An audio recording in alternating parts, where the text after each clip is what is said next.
más o menos, y después ya planteamos un pequeño ejercicio. Bueno, Coral Herrera, sobre la construcción social de la identidad femenina, los roles femeninos, habla que la identidad femenina es bueno, que ella la considera como algo abierto y plural, que se conforma de varias variables, de muchas variables que condicionan las formas de ser mujer: la educación, el contexto cultural, el estatus socioeconómico de la familia, la religión, el pertenecer a una etnia o raza, la gente del contexto y el grado de conformidad con los estereotipos y roles asignados. Bueno, hace primero una pequeña recapitulación del esencialismo feminista contra lo que proponen Butler y Haraway. Cuando ellas hablan de que la identidad femenina deja de definirse a partir de la dominación masculina, y entonces lo femenino se empieza a ver como una identidad autónoma con la potencialidad de ser homosexual, transexual, intersexual, ¿no? También habla de cómo la identidad genérica se construye en la familia donde van a ser el individuo desde el vientre, o sea, es previo a como la existencia del bebé. Da como una embarradita de cómo los papás, la mirada de los padres es determinante desde que saben que están esperando un bebé, y que eso es fundamental y determinante para el desarrollo de la identidad sexual, el que los padres le hablen o digan: "Ay, mira, está pateando como va a ser bailarina o va a ser futbolista", todas estas cosas, los tonos en los que se le habla a un bebé, si es niño o si es niña, las actitudes o expresiones lingüísticas estereotipadas, la idea de que las mujeres son frágiles, se usa, o sea, bueno, como que se empieza desde el vientre, y que los niños, como se habla de algunos estudios donde se ve como los padres se refieren a cuando saben que es bebé niño, a que como ser aventurero y explorar, y las niñas como en un tono de lo delicada que es o de la suavidad, ¿no? Y que bueno, cuando ya están los niños, la percepción de la confianza es bien distinta cuando hay una niña que cuando hay un niño. El proteger a las niñas del accidente, a diferencia de que los niños sean aventureros, incluso empujarlos a que sean aventureros, a que exploren, a diferencia del cuidado ante las niñas, ¿no? Después habla un poco de Simone de Beauvoir, Simone de Beauvoir, que es la primera en exponer la influencia de la educación y la socialización en el mismo sentido de ser princesitas, o de la importancia de ser guapa o verte bonita, cómo se le empieza a hablar a las niñas de lo bonita que te ves con ese vestido o de lo guapa que estás, frente a los niños, que se les habla mucho más de sus capacidades cognitivas y de las habilidades, ¿no? De las destrezas que ellos tienen y de las capacidades que tienen de aventurarse, de conocer. Y que esto, bueno, genera la idea de ser, pues es el discurso de ser un adorno para las mujeres. El rol, lo que significa esto, es un rol pasivo y dependiente, al contrario de los niños, que son independientes y que tienen como un sentido de autonomía personal. En esa dependencia trabaja Simone de Beauvoir la idea de la dependencia emocional, económica y psíquica, que se refleja, por un lado, en la falta de confianza en sí mismas, en la autodepreciación de capacidades y de habilidades, y toda la idea de la suerte, de cómo las mujeres piensan mucho en el concepto de suerte en vez de pensar en los méritos, y cuando algo no sale bien, entonces no es mala suerte, entonces es un sentimiento de fracaso, es la sensación de la culpa por el fracaso. Y por otro lado, esta misma idea desde la inmadurez perpetua, ¿no? Desde ser adorno te lleva... Lo que ella dice es que esta idea de la educación de ser bonita y ser guapa y que seas adorno te lleva a pensar en que para ser feliz hay que ser amada, y para ser amada hay que esperar el amor.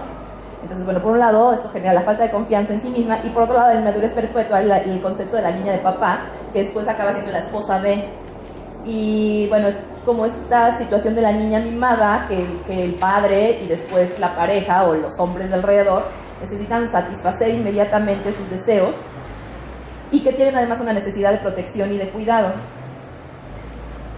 Y bueno, después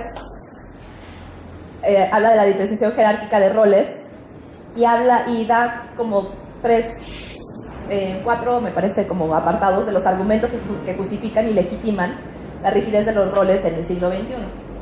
Por un lado, habla del poder femenino.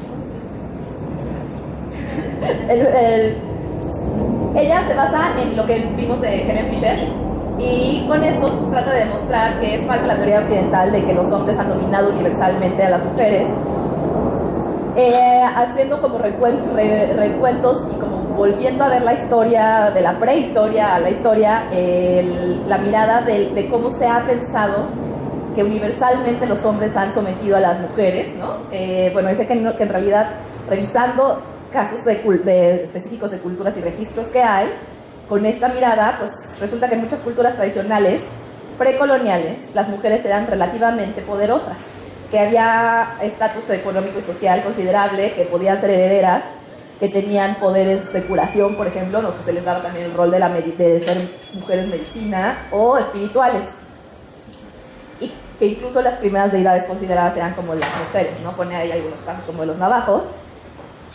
Y que es súper importante considerar que la idea del matriarcado no es el patriarcado ocupado por mujeres, ¿no? O sea, que no es no es este sistema semejante al patriarcal en el que hay un poder y hay una violencia ejercida, que el poder se ejerce por medio de la violencia, sino que cuando se habla de matriarcado, en realidad se puede pensar de posibles sociedades igualitarias con los elementos que hay, ¿no? Y como releyendo los elementos que existen. Entonces, bueno, tener poder o no, también hay que considerarlo como que no es que tienes el poder o no tienes el poder, sino que pues en diferentes áreas puede haber sometimiento o no, ¿no? Pueden tener poder o no. Entonces, bueno, habla también de un equilibrio polifacético y variable en intensidad. Y también habla de que incluso en estos espacios ya patriarcales hay una influencia informal y tienen cierto poder las mujeres. Que esto como, o sea, pensar en que el patriarcado termina con todo el poder en todos los espacios de las mujeres también es un discurso irreal, ¿no? Bueno, dice que el poder puede ser ejercido no bajo la violencia o la imposición, sino a nivel práctico, cotidiano y en el nivel simbólico. Trabaja también con un autor que se llama Franz de Waal, y dice que la jerarquía no es una cualidad monolítica y única, y que el dominio de los machos no es en todos los aspectos de la vida, que eso es un mito, ¿no? O sea, que esta cosa de desmontar también esta idea del patriarcado de aquí, los machos tienen todo el dominio de todo, y las mujeres no tienen ningún poder. Es como que también habría que como que desmenuzar estos espacios donde sí hay un poder informal de las mujeres.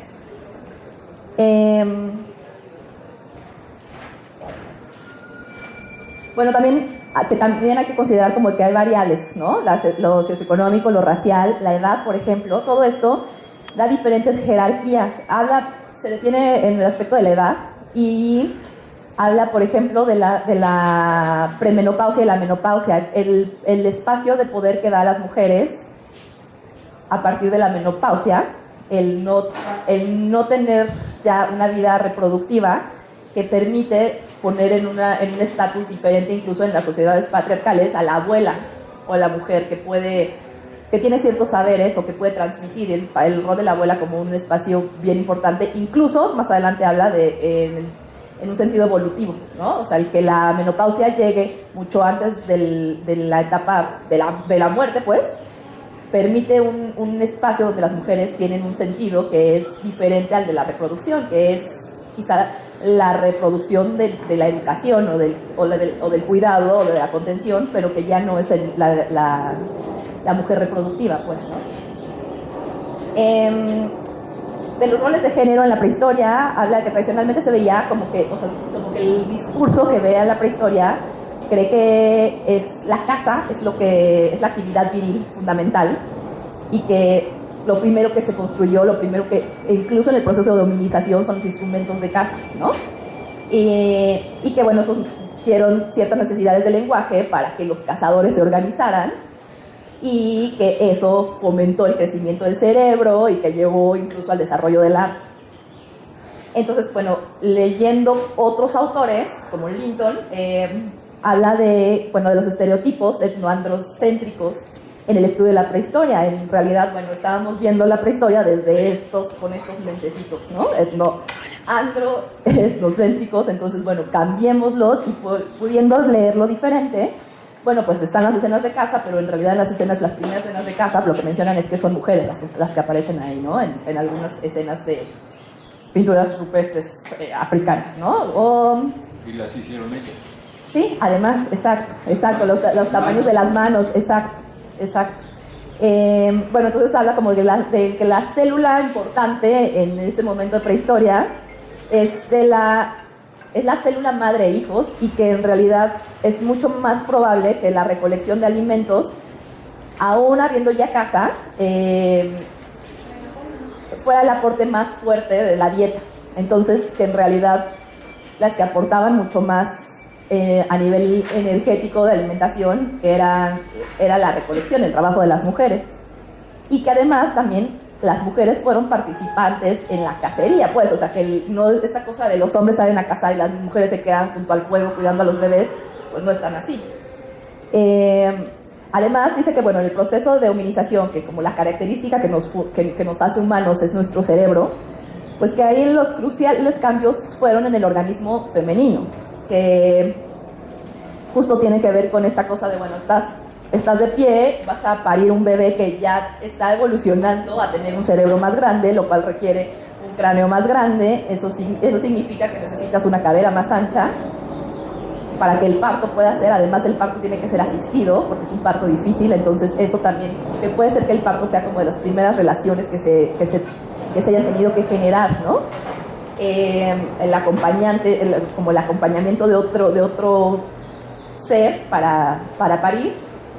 Y bueno, y que la lactancia y la exogestación justamente son a partir del cuerpo de las mujeres, ¿no? Entonces también en el momento en el desarrollo evolutivo, también lo que no ha visto el estudio de la prehistoria es esta cosa de cómo atraviesa a partir del organismo femenino.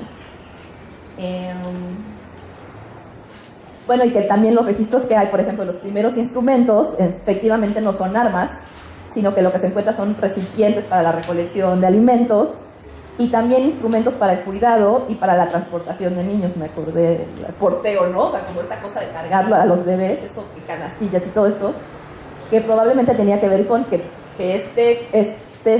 esta cría necesita que lo estén cuidando y que lo estén cargando. Entonces, muy probablemente era principalmente esta creación de esos instrumentos que de la cacería, que la caza, aparte de que no era, o sea, era esporádica, pues, no era todo el tiempo poder cazar, no aportaba tantos nutrientes a la dieta. Bueno, y que también la observación de primates demuestra que hay familia matricéntrica y que por ahí es por donde se aprende como los conocimientos necesarios para la supervivencia, ¿no? Está justamente el qué sí puedes comer, qué no puedes comer, qué te puede envenenar, qué puedes recolectar y está bien y aporta más energía que otra cosa. Y bueno, que evidentemente todo este saber que era a través de las mujeres, pues probablemente por ahí iba como la idea del culto a lo femenino, que en realidad los primeros como cultos y las primeras ideas de alguna deidad tenían que ver con lo femenino. Por 40.000 años fue así, que se estaba como celebrando o venerando la vida, la fertilidad y la capacidad de procreación, y que pues justamente atravesaba por el cuerpo femenino. Y que esto muy probablemente llega a su fin con el fin del nomadismo, cuando empieza la agricultura, pero no cualquier agricultura, sino la introducción del arado. Lo que ella dice es que observando incluso sociedades actuales de cazadores-recolectores y de campesinos y de agricultores, es mucho más marcada la diferenciación de roles en donde está el uso del arado, y eso tiene que ver con que es un instrumento mucho más pesado. Y eso requiere que sean los hombres los que se ocupen de eso. Y a partir de eso, se hacen todos los códigos de valores que someten a la mujer. Exacto. Entonces, bueno, con el arado, bueno, justo habla ya de la agricultura, de la importancia de la agricultura y lo que deviene de eso, ¿no? El arado, que por su peso, pues, hace la división de tareas mucho más marcada. Y que, bueno, a partir de eso después se vio en la historia pensando que, bueno, que así era desde el principio, que así era la recolección, ¿no? Pero en realidad es a partir del uso del arado.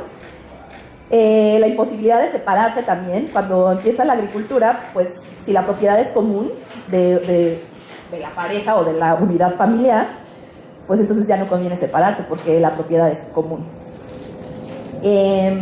Incluso también por la agricultura empieza pues el almacenamiento y distribución de los sobrantes, del alimento sobrante, y eso empezó a generar jerarquías y hasta que hubiera como diferentes niveles dentro de los hombres. Por supuesto que las mujeres ya no les tocaba esta cosa de ser parte de la repartición, no tan drásticamente, porque justo desde el principio habla como si hay mujeres que podían tener, ¿no?, propiedad y todo, pero bueno, en general era estas jerarquías. Empiezan justo las guerras por territorios, porque pues cuando ya estás dependiendo de la producción de un territorio, pues entonces sí tienes que cuidar que no ocupen el espacio, y pues eso tiene que ver con la propiedad privada, ¿no? Y entonces la propiedad privada, justo pensando en tierra, pero también pensando en la familia, cómo la mujer se vuelve también una propiedad privada, y los hijos también. Después habla del trabajo. Bueno, del trabajo femenino, igual como podremos revisar un poquito de lo que dice Coral Herrera, a mí me gustaría hablar mucho desde mi experiencia también, porque les voy a contar, van a ser mi grupo de terapia. Yo no pude trabajar este texto hasta anoche porque, pues irónicamente, tratando de trabajar el texto sobre la división de poder entre los géneros, nunca tuve un momento para sentarme a hacerlo porque todo el tiempo tenía que atender mi casa y a mi hija y al papá de mi hija. Todo el tiempo había algo que hacer y el único ratito que tuve para mí se me cobró teniendo que hacer más trabajo cuando regresé a la casa. Y eso, o sea, va muy de la mano con lo que está, o sea, con todo lo que habla Coral Herrera, en el sentido de cómo el trabajo y la necesidad de producción y reproducción para el capitalismo refuerza absolutamente el hecho de que la mujer tiene que entregar todo su ser al servicio del capitalismo y por ende al servicio del patriarcado, ¿no?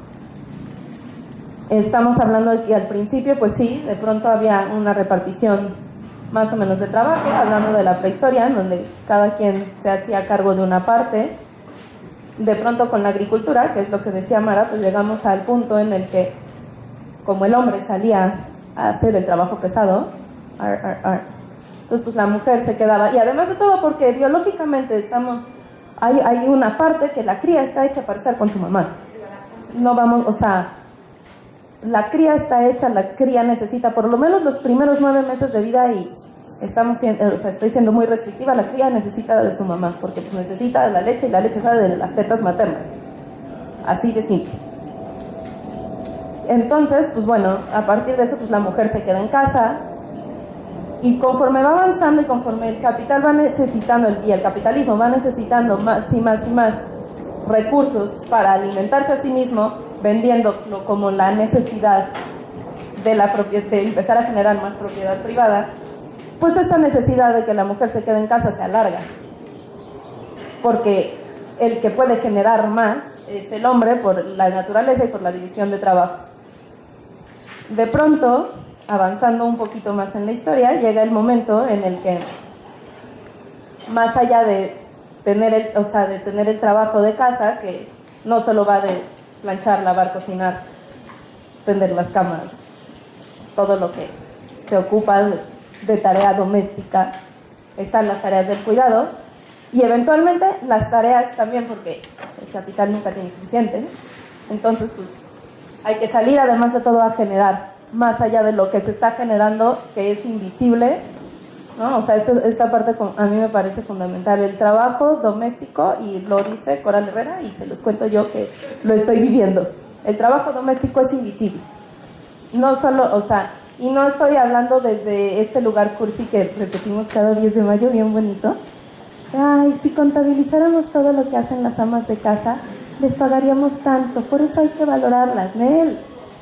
Les pagaríamos, pues paguémosles. O sea, pero pues eso no pasa. Lo que pasa es que está este trabajo invisible, pero como es invisible, la mujer tiene ahora que empezar a salir y generar también, ¿no? Pero eso no quiere decir que la equidad en el trabajo del hogar se genere, porque ya no es que cada quien esté haciendo un trabajo diferente, aunque desde el principio ha sido un trabajo inequitativo, porque el trabajo del hogar es un trabajo de 24 horas que desgasta física, emocional y mentalmente, ¿no? Pero no, se empieza a ver primero, y además fue muy precioso, porque empezó como esta exaltación del ideal de mujer, y están estos libros de los 50, los iba a traer pero los olvidé, ¿no? Yo tengo una colección de ellos, de libros de los 50 de cómo ser una buena esposa. Uno muy precioso, así, mi favorito, el título es La esposa atractivo del hogar. Qué cosa, ¿no? Así como la joya más preciosa que tenemos aquí en nuestro aparador, nuestro jarroncito. Se empieza a exaltar a la mujer como lo bello, como lo delicado, que es algo que se ha estado propagando desde hace mucho tiempo, pero también como darle este lugar de privilegio de qué importante es ella. Es una esclava, muy importante, muy importante y preciosa, mírenla, esclava, pero muy importante. Y a partir de ahí, al momento en el que se empieza a necesitar, sea por las guerras, ¿no? Que eso sucedió muchísimo con la Segunda Guerra Mundial, con la Primera y con la Segunda Guerra Mundial. Los soldados se iban y entonces las mujeres, además de todo, pues se quedaban sin su sostén emocional, que nos obligaron a pensar que es nuestro sostén emocional, porque pues eso es lo que hay, sino además de todo, sin una capacidad para generar recursos para mantener su casa y a su familia, y entonces tienen que empezar a generar. Pero eso no les quita para nada la carga de trabajo que tienen dentro de casa. Y así poco a poco de pronto regresaron a casa, regresan a casa después de la Primera Guerra Mundial. En la Segunda Guerra Mundial vuelven a salir y es clarísimo que muchas sociedades sobrevivieron, y no solo sobrevivieron y crecieron a partir del hecho de que las mujeres salieron a trabajar. Sí, ya puedo ver. A partir de que las mujeres salieron a trabajar. Sí, mantuvieron la industria masculina hasta que los hombres regresaron, y entonces pues ya nos hacemos para atrás y a nuestra casita y a seguir siendo el jarroncito precioso que nos presumen cada domingo en la misa, ¿no? Y poco a poco fue degenerando, es que yo ya no sé, en este lugar en el que la mujer ahora, en esta modernidad y posmodernidad, ¿no? Sale a trabajar porque ella es fuerte y poderosa y puede generar, y se puede hacer cargo y puede crecer, pero tiene que regresar a casa a hacer el lunch y a lavar los trastes y asegurarse de que el uniforme esté limpio para mañana. Y esa es una repartición de trabajo que al final a la fecha sigue sucediendo, y sigue sucediendo desde la clase más baja y con más necesidad y más precaria, ¿no? En el que la mujer tiene que salir a trabajar vendiendo chicles o limpiando casas ajenas. La mujer, ojo, el hombre no va a limpiar casas ajenas, el hombre es mozo y limpia en lugares públicos, pero no en las casas de los demás. De las casas de uno o ajenas se ocupa una mujer, eso es clarísimo. Pero regresa a su casa y sigue teniendo que atender al marido y sigue teniendo que hacerse cargo de los hijos. Hasta la clase media progre bien preciosa, ¿no? En la que todos salimos a trabajar, o tú sales a trabajar a una oficina, yo soy afortunada y entonces puedo hacer mi trabajo desde casa. Sin embargo, pues yo puedo hacer el trabajo desde casa, pero también me puedo ocupar de la niña, ¿no? Y también me puedo hacer cargo de que la niña no solo sobreviva, sino que además de todo crezca y tenga estimulación y tenga actividades, y entonces quedo reducida por mí misma y por reproducir este sistema, pues quedo reducida al chofer de la criatura y al mozo y a la cuidadora y a la generadora de espacios para que el pequeño esperma con patas y su procreador tengan espacio para cocinar galletas. O sea, se sigue reproduciendo todo el tiempo en el hogar más pobre y más abiertamente declarado machista, como en este otro que estamos en equidad y estamos educando a alguien para que ella pueda sola y ella no necesite a nadie y no cree que el amor de pareja es el centro del universo. Sí, bien chido. Sigue sucediendo. Y si nos vamos a las clases altas, pues sí, quizás, las clases muy altas no queda relegado a la mujer queda relegado el manejo del personal, pero el personal de la casa también es mujer. O sea, seguimos todo el tiempo reproduciendo esa repartición del poder y del trabajo en el que las mujeres terminan, además de generar menos ingreso por el mismo trabajo fuera del hogar, teniendo que trabajar un porcentaje bien, o sea, no me acuerdo ahorita, aquí hay como un estudio en España, pero es un porcentaje mucho más alto de lo que el hombre trabaja dentro de la participación de cuidados de la casa. 2/3. Sí. Los datos que, bueno, hablan de la población mundial. El 50% de la población mundial son las mujeres, aportan una tercera parte de la fuerza laboral oficial, cumplen con 2/3 de todas las horas de trabajo, poseen menos del 1% de las propiedades del mundo y reciben solo una décima parte de los ingresos.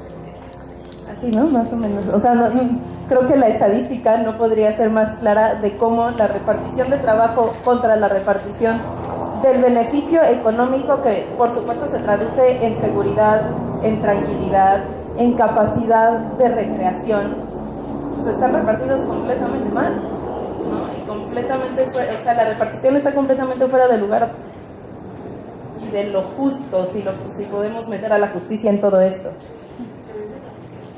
Sí, claro. O sea, hay un tema de la repartición de riqueza y o sea, pues, la riqueza está en el 1% y ese 1% pues es el 99% de ese 1% son hombres, o sea, como hay muchas cosas implícitas alrededor, pero al final la cosa sigue siendo la misma. Y no solo eso, sino que además de toda la repartición del trabajo dentro de la fuerza laboral sigue siendo en su mayoría a partir del sexo, ¿no? Sigue sucediendo, la repartición de trabajo sigue sucediendo que las mujeres están entregadas muchísimo más a labores económicas que implican cuidados, porque seguimos reproduciendo la idea de que a la mujer le corresponden los cuidados. Seguimos viendo, una vez más, o sea, como a mí me gusta mucho, porque es mi experiencia, pero además de todo porque creo que retrata muy bien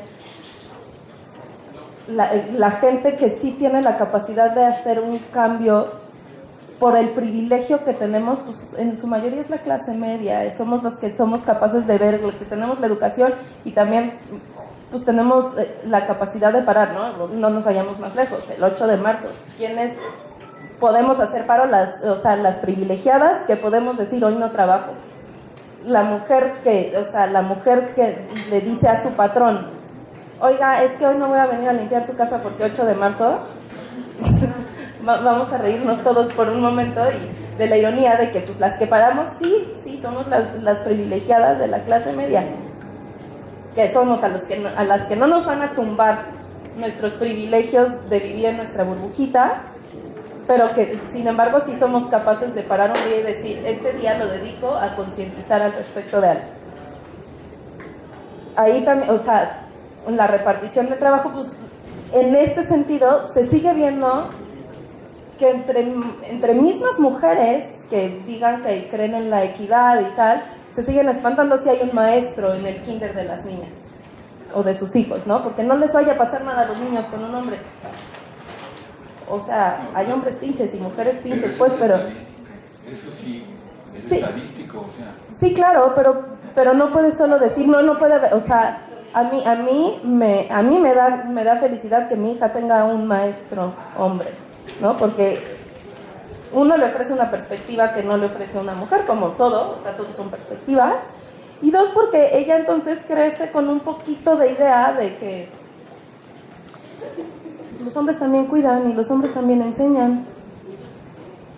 Si nos vamos al primer mundo, cuando yo viví en Francia, y yo era niñera, porque pues roles de género, y las niñas que cuidaban, la escuela a la que iban, el director y la mayoría de los maestros eran hombres, y eran personas maravillosas. Pues sí, la estadística es que normalmente un depredador va a ser hombre, sí es cierto.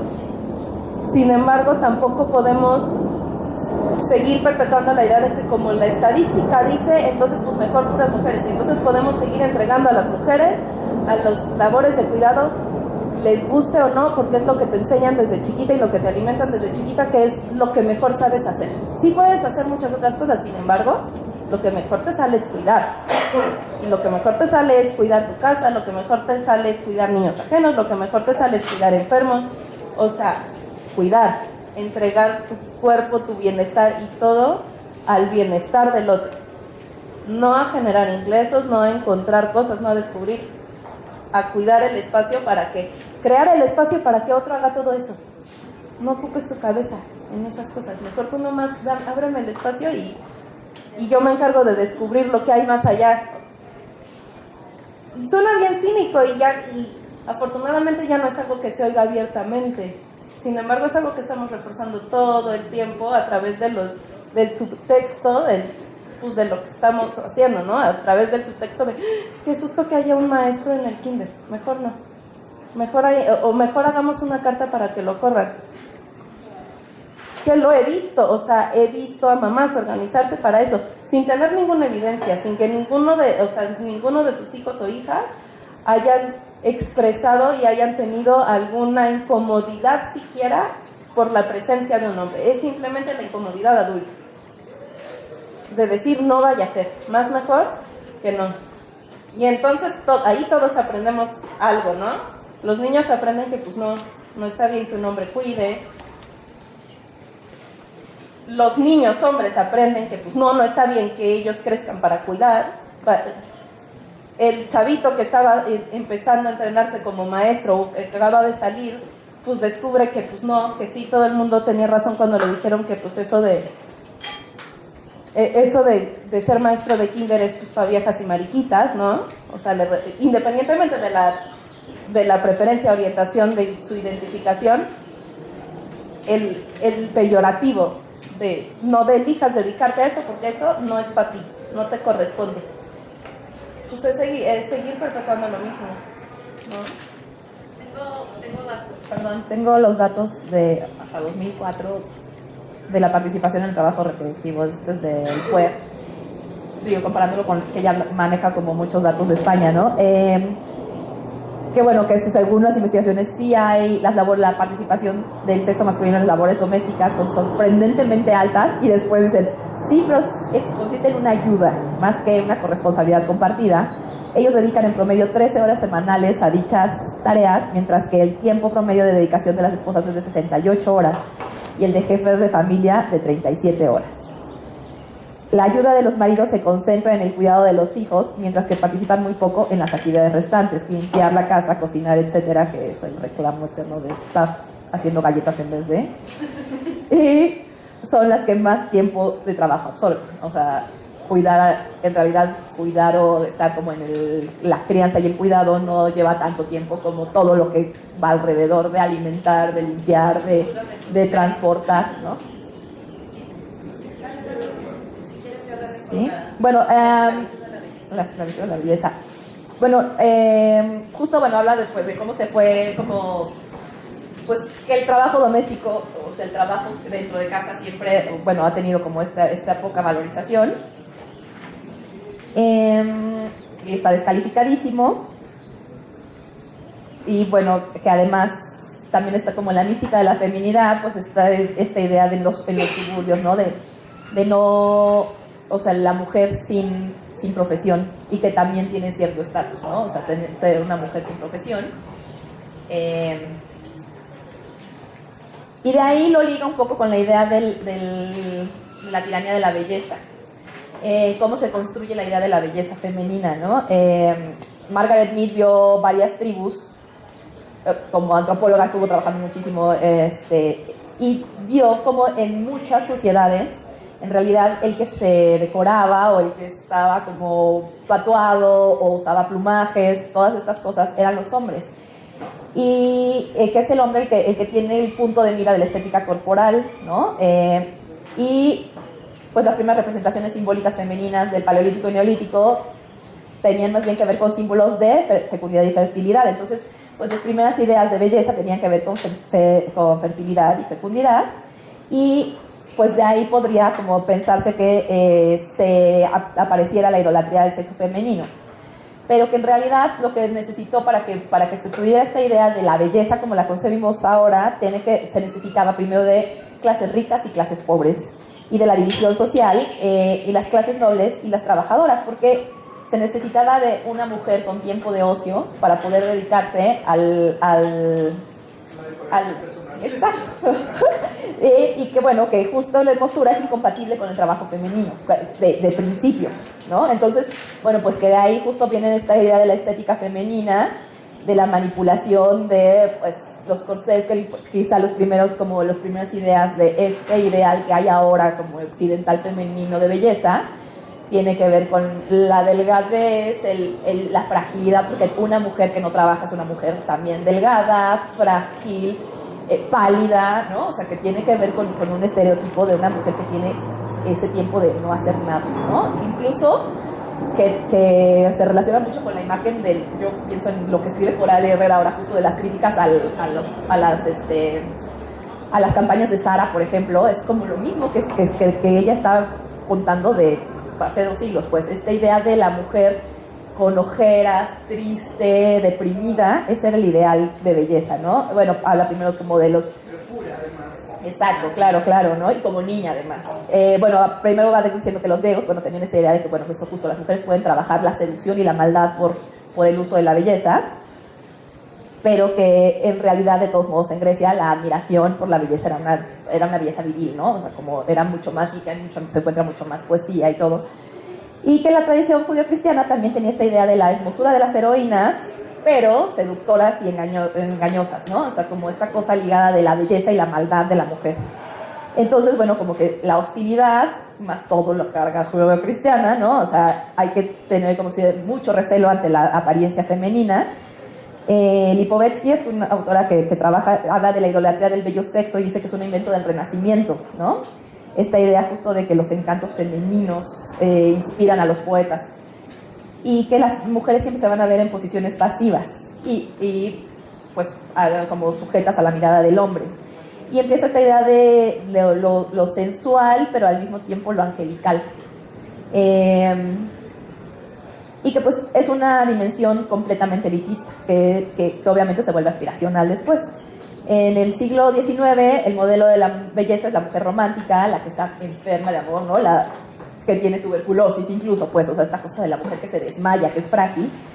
Y está también esta idea de la femme fatale, ¿no? Por un lado está la mujer inocente y por otro lado está la destructora, ¿no? Y en el siglo XX, bueno, lo que ves es que está la industria de la belleza, que se democratiza, que esta cosa de que ya está una industria que permite que todas estas cosas que eran objetos de lujo puedan llegar a todas las clases, pues ya son objetos cotidianos de la vida de todas las mujeres, entonces están todas las mujeres sometidas a estos imperativos de belleza, ¿no? Y que ya rebasa la cuestión estética, más bien tiene una dimensión política y económica, y que además pues que los mass media, por supuesto, que refuerzan, y que el mercado es una cosa poderosísima, ¿no? Entonces, toda esta cosa de la publicidad y el consumo de los productos de belleza, bueno, acaban derivando en lo que hay cada vez creciente de cirugía estética, centros de mantenimiento, que todo esto se asocia siempre en todos los mass media a la felicidad, al éxito y al placer. Y bueno, habla también pues de los costes psicológicos que lleva esto, ¿no? Es como de los 90, me parece, ¿no? O sea, como esta cosa de descubrir que empiezan estas enfermedades, la anorexia, la bulimia, ¿no? O sea, este crecimiento del problema de la autoestima socavada, la autocensura de las mujeres, la necesidad de mantenerse en forma y la sensación de nunca ser suficiente, ¿no? Que dice que solo el 8% de las mujeres cumple con los cánones de belleza occidental. Entonces, por supuesto que el 92% restante tiene algún tipo de complejo y sentir que esta imperfección afecta en intensidades variables las imperfecciones, ¿no? Habla de los estudios en Estados Unidos que las niñas de 8 años ya tienen un gran porcentaje, o sea, no sé, un 80% se cambiarían algo, o sea, que hicieran algo diferente, ¿no? Niñas de 8 años. Y bueno, que tiene muchos rasgos de un culto religioso, ¿no? Que esta idea de la obsesión con la delgadez, habla incluso de Naomi Wolf, de la nueva iglesia que reemplaza a las autoridades religiosas tradicionales como el nuevo evangelio, recomponiendo ritos arcaicos en la modernidad. Sí. Bueno, habla de los mitos de la religión, tiene como la idea, la autopoiesis es la top model, ¿no? Que está fuera del alcance de la mayoría. Y habla de la tiranía de la edad, que es como eso, el mantenerte joven todo el tiempo, ¿no? O sea, que no se vea el paso del tiempo, y eso, pues la mayoría de las intervenciones de cirugías tienen que ver con eso, y la tiranía de la delgadez, que bueno, tiene que ver con desde las modelos de los 70s a todos los problemas de alimentación. Y creo que ahí es donde terminamos. Quieren proponer un ejercicio, ¿verdad? ¿Qué les parece si platicamos del otro texto y vamos a ese ejercicio? ¿Va? Bueno. Pues restaría